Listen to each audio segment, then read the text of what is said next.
What is going on? Welcome to I Am Human. I'm your host, Michael, and this is where we explore the messages from Spirit for Taurus season. We're first going to be diving into the general energy, the guidance for what is coming in Taurus season, what you can expect, and how you can deal with this energy. And first I'll be doing the general energy that will be public and it will be in English for you to follow and will be released on the I Am Human podcast as well as on YouTube. And then I will continue on specific guidance for your sun, moon, and ascendant. So from Aries to Pisces, and give you specific guidance on what to do and what will happen for you and how that will interplay or how it will play out. And that I will continue to do in Dutch then, because the tribe currently is in Dutch, and so for my tribe members I continue to do that, and until there is an English speaking tribe also I will do this in English. So anyway, sun obviously ingressed into Taurus, and that is all about the physical body. It is all about our essence as who we are as a human being. Interestingly, it is the earth, because in the northern hemisphere at least, everything is growing, everything is blossoming, and it's just a way for us to celebrate earth. There at least is shifting so much, even on the southern hemisphere. When we look at the Taurian energy, which is all about our comfort, money, possessions, has been challenged the past 5 years and will be continued to do so for the next 2 years, because Uranus has been in this sign. And that has brought a lot of instability when it comes down to your food, when it comes down to money. I mean, crypto really came into play. And Uranus, since it is the experimenter and Taurus is the physical body, we had a lot of that lately, right? I mean, just having a neurochip planted into your brain, or a medicine of vaccine. All those experiments on the human body, that is what Uranus is. And it's volatile. It is quite aggressive, sometimes even explosive. But it is also about liberation, liberating ourselves from earth kind of energy and reinventing it, but also bringing heaven on earth. It's a lot. And so all of that, with Jupiter meeting up in Uranus in Taurus season, that's insane, because Jupiter is an expansion. It's a magnifying, lens. And Jupiter in Taurus in and of itself is just, without Uranus, just Jupiter in Taurus is exuberance. It's just enjoying the human experience to the max. It's the most human, that you can have. It's just Jupiter in Taurus. It's just that physical senses experiencing being. But Jupiter meeting with Uranus is just bringing more. It's just the most unstable energy you'll ever experience in your life, with Pluto and Aquarius, right? Which makes Uranus important. So anyway, there's a lot of instability is what I'm seeing.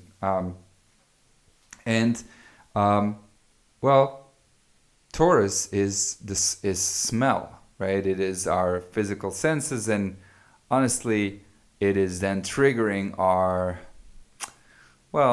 fight flight. And Venus is in Aries. Venus in Aries is survival, and it's not really a good position for Taurus. I mean, not a good position for Venus to be in. It's actually one of the worst. It's detriment. So that Taurian energy is not really, it has Uranus in Taurus, which is already, a lot. With Jupiter there is crazy. And then now Venus in Aries, whilst that happens,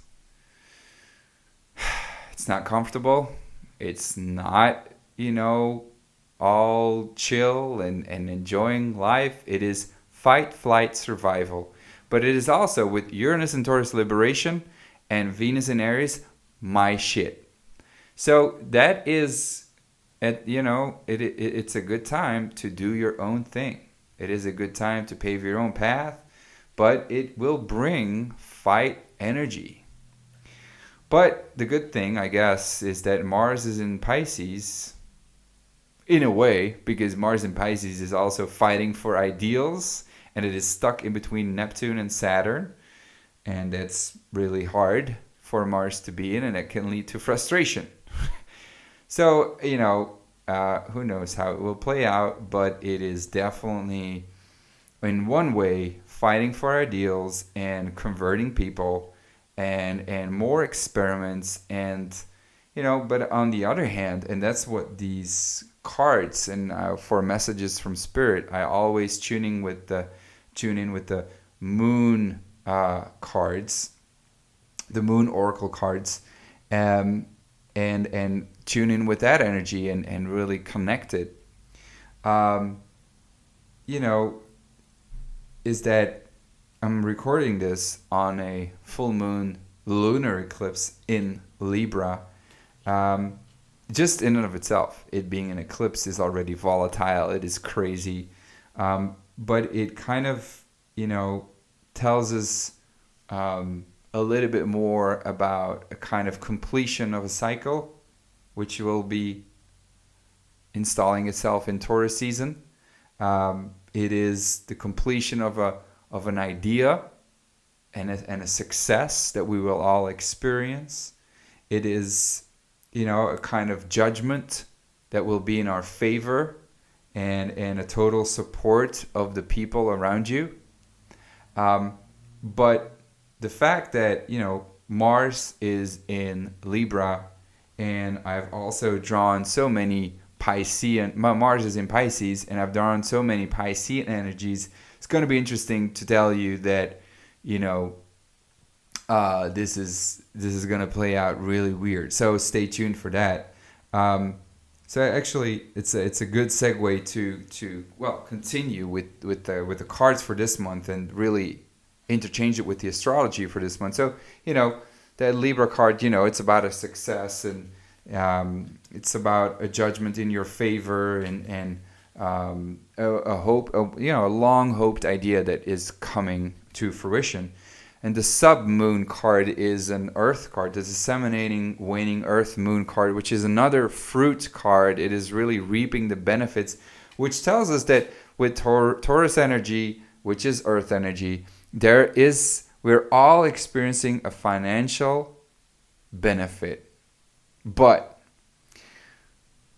And I'll be zooming in on your zodiac sign reading specifically on what that financial benefit means for you and where that success or that well-hoped idea is for.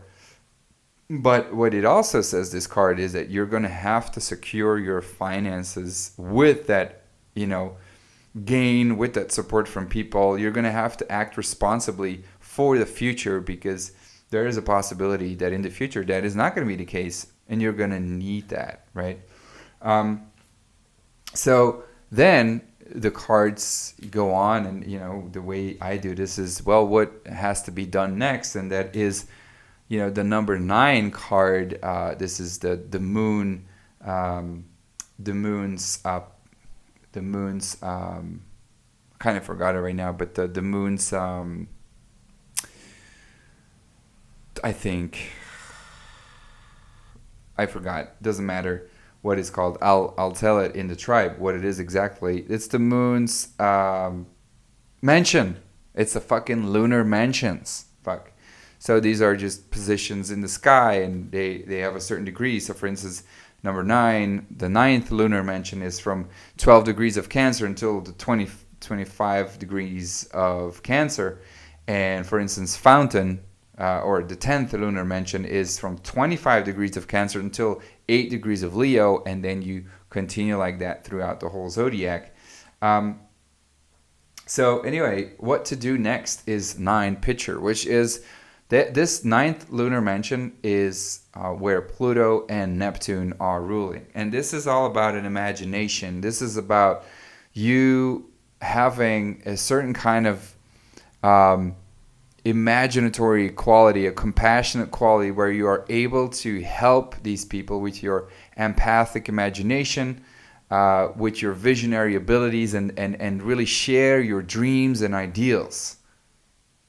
And then what happens next, or what happens because of it, what's the outcome, is the next lunar mansion. So it's kind of like progressing in and of itself. The 10th lunar mansion is where Neptune and the Sun, because obviously Leo, the beginning of Leo is the Sun, where Neptune and the Sun. So this means that whatever your imagination is, whatever your ideals and dreams are, they will reach the heights. You will reap the benefits from it, and you're going to have to place it into a certain kind of service to other people.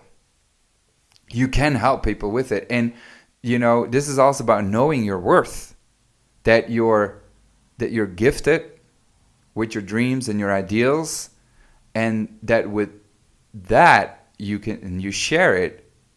If you allow yourself, this is about knowing your own worth. This is about sharing your talents and making your environment the best possible place with it. So, until now, that's all it's amazing. It's beautiful. It's reaping the benefits of an idea that you've been hoping for, support from people, financial gain. You with your imagination so strong, and you have this compassionate, innate ability to help others. And I think, it's just needed. And I think that's the energy that is just generally there with Pluto in Aquarius, with Uranus in Taurus, Jupiter conjunct Uranus, Sun in Taurus, with Venus, Mercury, Aries, and conjunct Chiron. That in and of itself is about healing the wound of itself and your liberation and just knowing your own worth. And it's just all there. But then, the action that you need to take is the Lilith card. And that tells me that in all this beauty, and it just is so beautifully aligned to the Aryan, to the Venus, Mercury, Chiron in Aries energy, so to the astrological energy, it's just all aligned. It tells me that there will be people in situations where they will be talking evil about you, and they will be creating an evil image about you. They will try to, get you down, whatever it is. If you start a podcast, if you start a new routine, right? If you have a relationship, you love somebody, they will try to sabotage you. They will try to, there's hidden enemies. Let me tell you like that. There's enemies happening, and people trying to sabotage you. But it's your goal, and with Lilith card, you have to ignore it and pave your own path, and it will show you what no longer belongs in your life, and you're gonna have to shed it. People who try to sabotage you, if it's your friends, then you're gonna have to say goodbye to them. It can be you stuck in a certain routine, and you becoming sick, or people in the workspace, colleagues that really are fighting for your position or whatever it is. You're gonna have to fight and go the extra mile to remain in your power. And this is what that Venus in Aries energy is all about. Remember what I said about the warrior, about fighting, about survival. It's not just Venus in Aries, it's conjunct Mercury in Aries, first and foremost, retrograde. Which Mercury retrograde in Aries is about finding your own power. It's about understanding what you need to initiate. It's about, am I doing the right thing here? Right? But it's not just Venus conjunct Mercury, which is already like an insight about what you value, what you find important, and what to fight for. It's conjunct Chiron, first and foremost, which is about healing the father in all of us, healing the masculine that is wounded, that is unable to take action, healing your self-image, the pain of being yourself and it being weird. And then it's also conjunct the North Node, meaning it is also conjunct the solar eclipse point of a couple of days ago.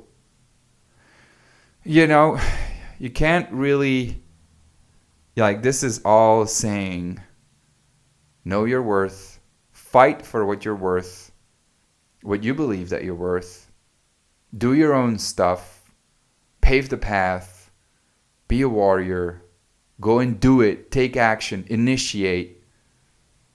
And it contains a certain kind of survival kind of energy. But, you know, this is about making room for a new birth. And that's what's up. It's just, it's intense.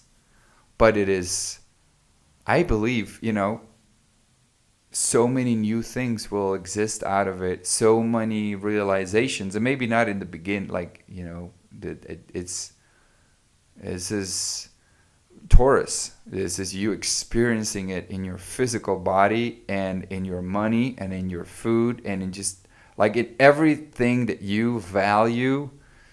It will hurt, but it is the liberation of the liberations, if you will. Yeah. So what we're going to be looking at in your specific guidance, so if you're a Leo, we're going to look at what that means for you.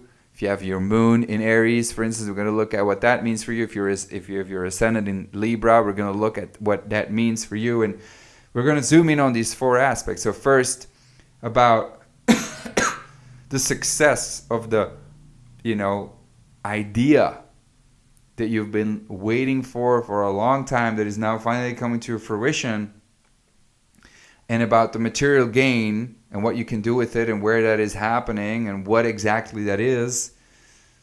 We're also going to think about the energy of the imagination and your ideals and where to spread that towards, and how you can, you know, take your visionary ability to greater heights. And then finally, you know, where is that sabotage coming from other people, and what do you have to do, and how can you act? What can you deal with? How can you deal with it?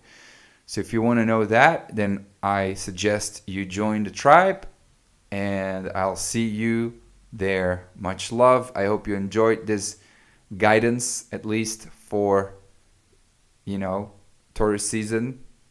Let me know what you think of it, and if it vibes. If you have any questions, I'll be happy to take time on YouTube in the comment section below, or send me an email. So let's go into the detailed energy.